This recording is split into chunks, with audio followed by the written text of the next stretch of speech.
Ladies and gentlemen, welcome back to ESL TV, but more importantly, ESL TV's official announcement show. Yes, normally you would tune in at this time of the week to see a little bit of World of Warcraft. We might be touching up on that a little bit later, but we are here and we are joined by the very important Michal Blicharz, as his surname is pronounced, also known as Carmac, to help us kind of, I say it's an announcement show, it's more of a chat show. I'm not sure where it's going to go show, really, but it's more of a just kind of to clear things up, because I mean, I know you've got something to say. There's been people out there following your movements, literally following your movements, and want to know a little bit about what's going to be happening within ESL, with games. You know, is there an Intel Extreme Masters? Isn't there? What's going to happen? And just generally, you know, the whole buzz around ESL and, you know, the upcoming tours. So, my Twitter account did more or less double its followers recently, so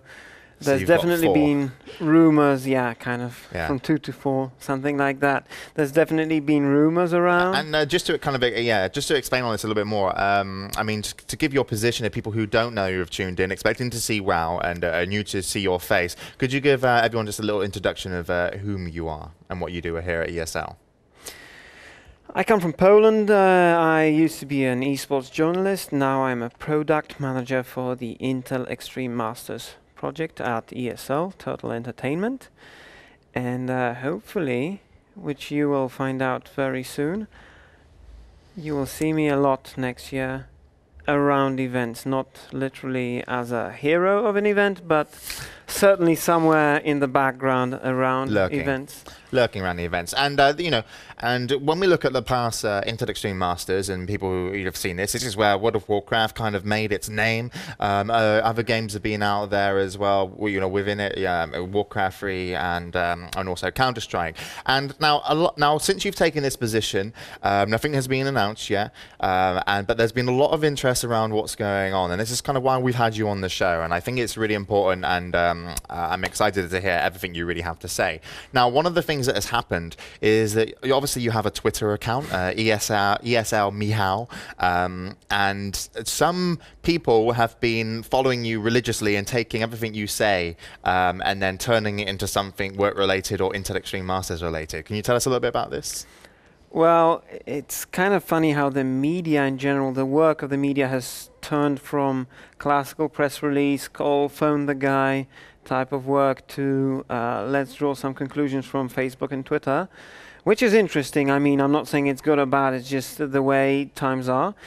In the beginning, I read more. When I moved to Germany, and I wrote on my Facebook account that I have finally found a flat.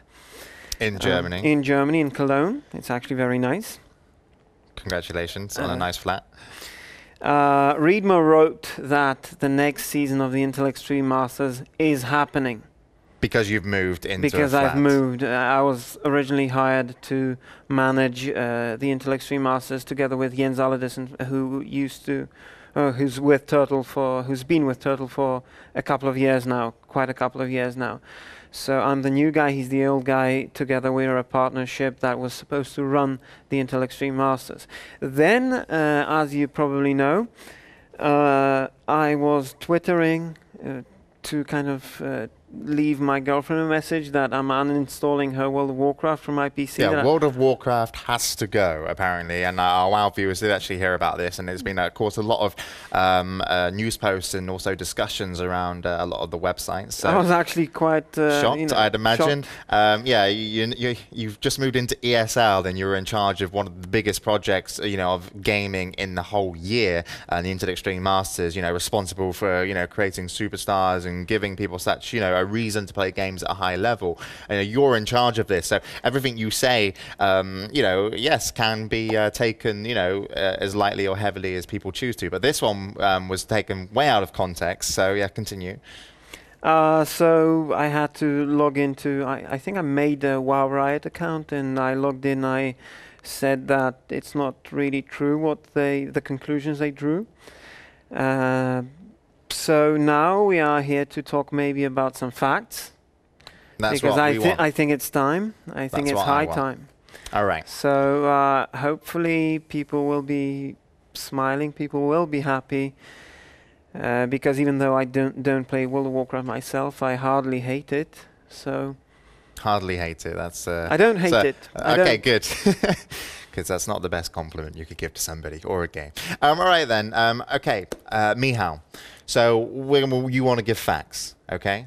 All right. So I'm going to let you then, if to give us the first fact, because I think I'm only kind of here to see what you've got to say, and this is your everything that's happening is coming from your office, and so please, what's happening first? What can you tell us first about what you're doing here at ESL and IEM? What's the product?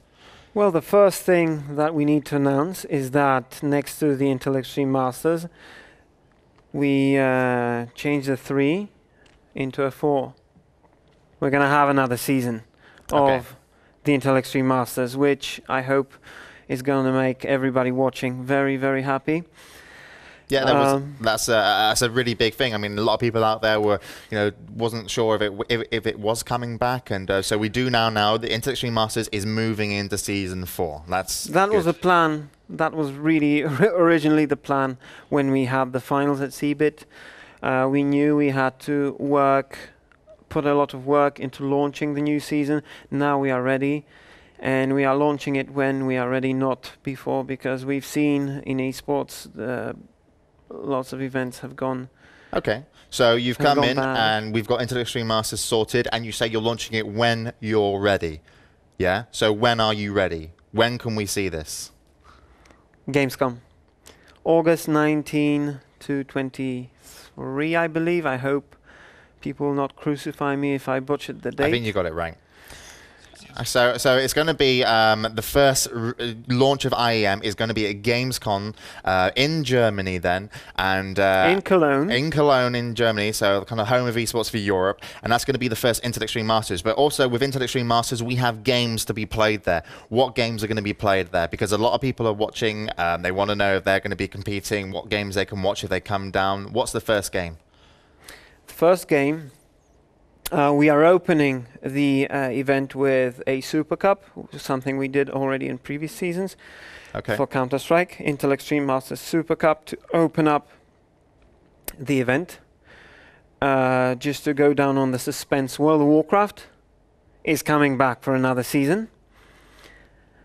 And Quake Live. Although Quake Live will be a Intel Extreme Masters Pro-Am tournament, which is going to be a slightly, I wouldn't say side event, but a slightly low-key event compared to the Super Cup and the Global Challenge for the World of Warcraft. All right, so we're going to have a Super Cup for Counter-Strike. World of Warcraft is coming back as a global challenge, so this is the first of many, and it's going to start at Gamescom. And then we're also going to be touching upon Quake Live is even going to make an appearance under the IEM brand, even if it's going to be a Pro AM Cup, you say, which is a slightly more low-key. But let's have a look then. I do believe that we had something prepared, actually. I haven't seen the details of this just yet, but for Counter-Strike. So we can actually see a look at the Super Cup in Counter-Strike and actually see what's actually going on there. And we can actually see there, you can see the Counter-Strike Super Cup. It's going to be $10,000 in prize money. A lot just for, you're opening the kind of gates here. So a decent amount to go out for and play with. And you said it's a Super Cup. So what teams have we got playing? And I do believe we have actually something prepared for that. I haven't seen them. I know you know them. So let's have a look at the teams that we're going to be playing in the Super Cup at the first IEM stop. And wow, what a lineup that is. SK Gaming, MTW, Fnatic, and Mouse Sports are the 4 invited teams. So it's going to be a Super Cup with 4 teams, and they are the teams. And what's the reasoning for these teams being there? I know most of them don't need a reason, but I mean, why these 4? First of all, I need to clarify this list is the list of teams we are inviting. Okay. This is probably not, hopefully this is the final list, although it might change. But our plan was to invite the world champion of the Intel Extreme Masters, which is Fnatic. Yep.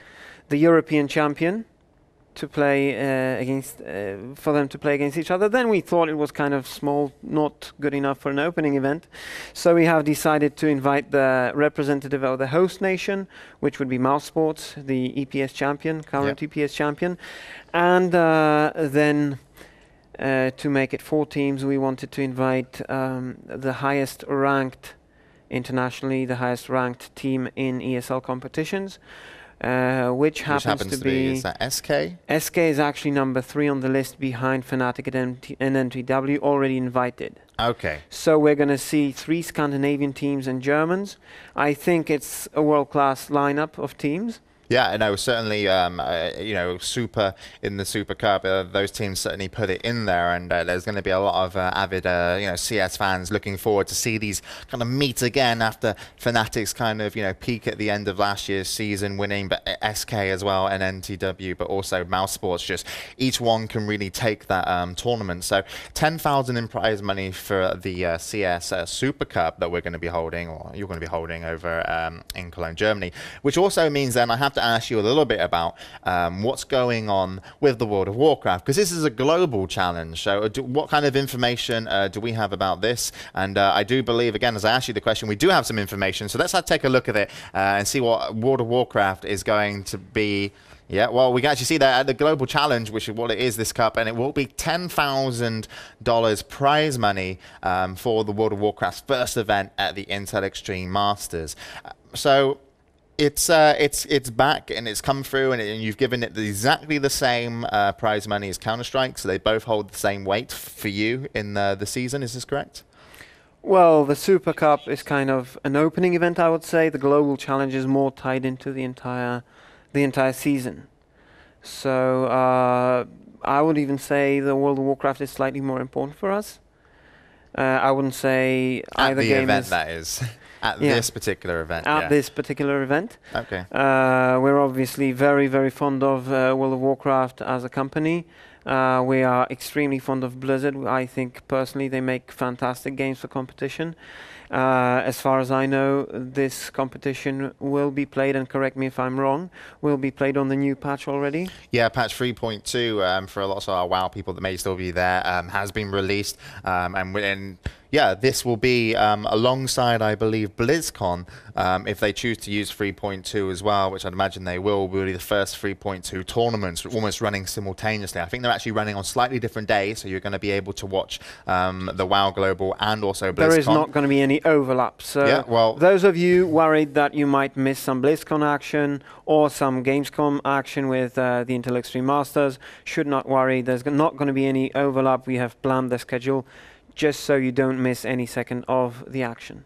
Well, and speaking of the action, let's take a look then at the teams that are currently being invited to play in the Global Challenge. And you can see that Mouse Sports World of Warcraft had a nice big finish at last year's regionals. And also they actually qualified for the Globals as well. And they came 5th, 6th in a fire. The champions. Intel Extreme Masters of the Continental, European Continental. So they're coming back in. Big play for them as they aren't able to actually attend BlizzCon.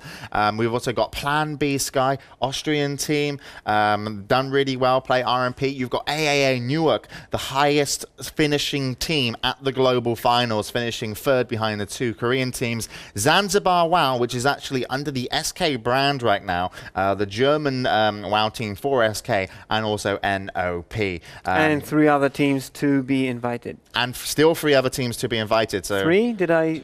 2 other teams, I'm sorry. Oh, okay, well, still 2 other teams to be invited, which means you're going to have an 8-team tournament there. And that will be the kickoff for the World of Warcraft. You're playing for that 10,000 or a piece of the $10,000, but also it's massively to you know, get involved at the beginning, because it always helps with your team and how it progresses. So looking at the both the WoW and also the CS, so we both know now those 2 games are going to be global. They're going to start, and you know we're going to see them first in Cologne.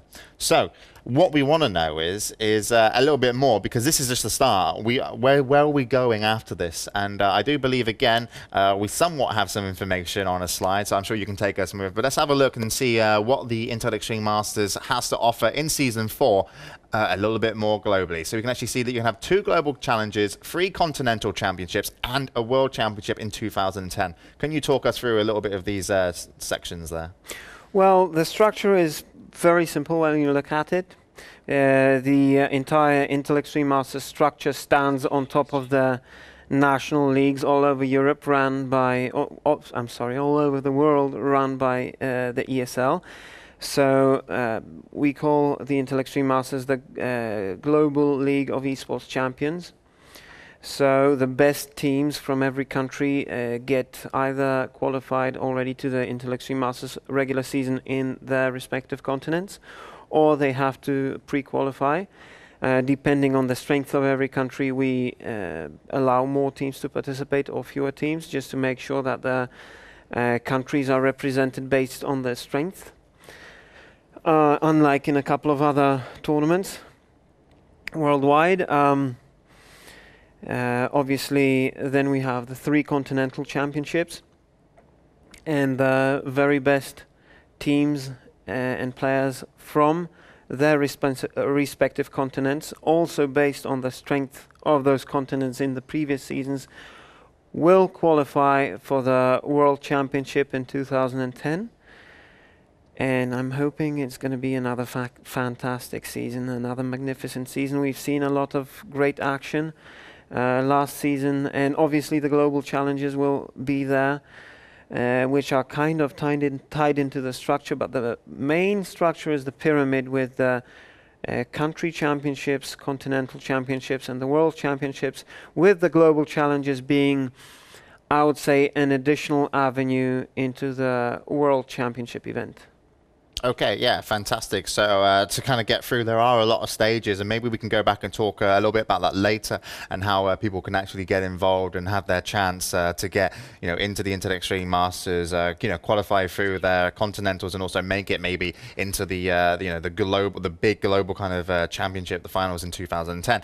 But let's have a look then what you guys are offering this time round in the Intel Extreme Masters as far as prize money goes. Obviously, just the experience to play in the Intel Extreme Masters is almost prize enough, especially if you can make it to the grand finals. But let's have a look then at the prize money here at the Intel Extreme Masters for Season 4, and we can see that it is going to be $500,000, 500,000 you will be giving away. And as you say, this will be spread over various tournaments available in, well, I'm not sure, the 35 countries and 5 continents. I know we spoke a little bit about that earlier, but that in relevance to the prize money, or is it just the prize money really there that we're looking at?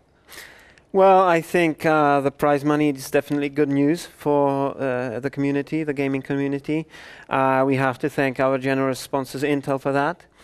And I can say that after Gamescom, we will announce more sponsors for the Intel Extreme Masters. So that's not, by no means, this is not the last announcement. By no means is this a last announcement. So this was more for you just to kind of clear the It's air. more a teaser than the real announcement, I would say, although we are releasing a lot of interesting information, I would say.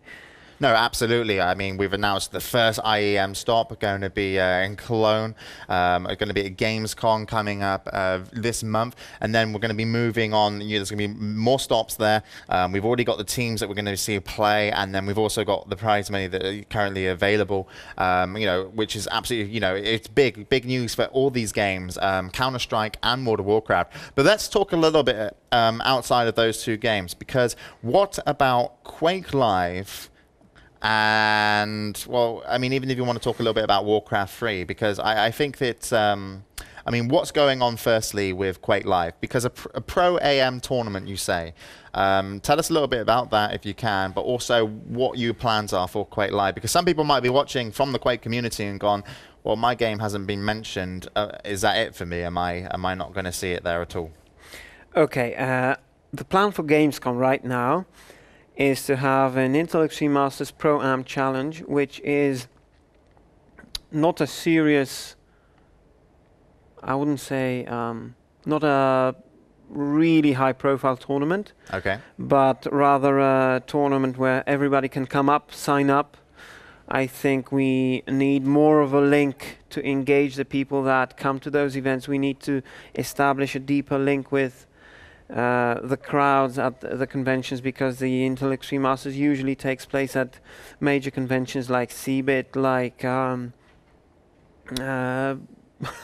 Gamescom, obviously, and a couple of others. If I say the names, then I will disclose more information that I would like, or that I am allowed to at this stage. But in general, it's a tournament where everybody can come, sign up, try their luck. The winner, and only the winner, will pick up $1,000. And we are working on a very special surprise for the winner as well. Hopefully we will be able to arrange that, and it's going to be quite a lot of fun for the winner as well. So something still special happening for Quake Live at the first event. But let's talk a little bit about what plans do you know? I mean, we're going to see at the first event as a Pro AM tournament. Does that mean it's going to stay Pro AM throughout the season? Every time we go to a stop, I mean, will we or won't we see it there? I mean, what plans have you got for Quake Live to kind of be involved with IEM Global or Pro, you know, as far as, you know, product manager of, you know, the IEM yourself? I mean, what can you tell us? Okay, what I can tell you is that I have over 500 games of Quake Live on my Quake Live account. How many have you won? My ratio is 1.14. Okay. But that's from scratch. I've started a new account from scratch, and I've got quite a lot of beatings in the beginning. So you're actively playing in Quake Live, which is great to know. I can beat Joe, though. Okay, you can beat Joe. All right. And so what does that mean then? What does that mean to us? I mean, so you play 500 games. This means that I know the game, I value the game. I honestly think, in terms of numbers of the spectators and the players, it is hard for Quake Live to compete with Counter-Strike or World of Warcraft, obviously. Okay. But at the same time, it is the... Let me put it this way. When we try to explain to people that gaming is a sport, in which obviously it is difficult to do that with World of Warcraft, because you need to really know the game to understand what's going on and understand the skill and appreciate it. It is rather difficult to do that with Counter-Strike. Quake Live, though, is a nice, I would say, doorway / portal to between the gaming world and the real world, to explain to them that this is a sport that requires a lot of skill, not just obviously not just Quake Live, but Counter-Strike and World of Warcraft alike. But Quake Live is a very transparent game to understand. So having said that, I can tell you that we are working very hard on making the season happen. And with Quake Live or without? Is that what you're trying to say? With Quake Live. I'm not trying to push Quake Live out of the picture. We're trying to push it in. We are working on it. We are considering. Obviously, you know, it doesn't... The fact that I just want Quake Live in does not necessarily instantly open up. Okay. Get it in. Yeah. Oh, I understand. So it's a complicated issue, but I can tell you I'm doing everything in my power to make sure that it's in. Okay, well, I mean, we were going to touch upon how people can actually, we're just actually running out of time. We're going to touch upon how people can actually enter the Intel Extreme Masters or try and get involved to qualify for your either Continentals. Could you just give maybe quickly where to go, maybe online, or what to look out for, and how people can get their chance to get involved? Obviously, if you want to follow the Intel Extreme Masters, you go to www.intelextrememasters.com as one word. If you have an EPS in your country and you've won it, then you have probably, in all likelihood, already qualified for the regular season of the Intel Extreme Masters. If not, you have to wait for the announcements. Okay. So with World of Warcraft specifically, I gather, because they would have to wait for the announcements. For Counter-Strike, you have to watch your local ESL page. Okay. In your local language. Or try to follow the www.intelextrememasters.com. Need a link down there. Yep. Yeah. And for World of Warcraft, you need to wait for the announcements, because the game is a slightly different competitive character and needs a different qualifying process as well. We will have announcements about that on www. I remember this one, yeah. .com. All right, then. So to pretty much sum it up, then people will have to wait for a while, just a little bit, to find out what's happening. Counter-Strike, it's the same deal as last season. Also, if anything happens for Quake, you know, you'll hear about it first over at IntelExtremeMasters.com. Or my Twitter account. Or if you obviously are following Michal on Twitter. Right, and so to kind of like sum this up, Intel Extreme Masters is back. Thanks obviously to ESL, and also a huge thank you to Intel. The first stop is going to be at Gamescom. It's going to be in Cologne, Germany. You're going to see the best 4 Counter-Strike teams, in my opinion, playing in a Super Cup. They're still yet to be filled. The World of Warcraft, how you get involved, maybe go on the website and check that out as well. And I'm sure our admins are hard at work and trying to fill those slots. But then also a Quake kind of walk-in AM tournament, maybe $1,000 for prize money, but also a special prize at the end. So I'm really looking forward to that. It's a good way to kick it off. And then obviously we'll follow with more information later. But $500 million in prize money, it can't be bad. And I'm particularly looking forward for another season of Intel Extreme Masters. So thank you so much for tuning in, but also thank you, Michal, for coming on the show and clearing it up. And I will now stop following your Twitter account. And thank you, James. Well, there we have it. So here you have it. You heard it here first from Michal. Intel Extreme Masters is back, Season 4. You're going to catch it all here on tv.esl.eu, but organised also by ESL.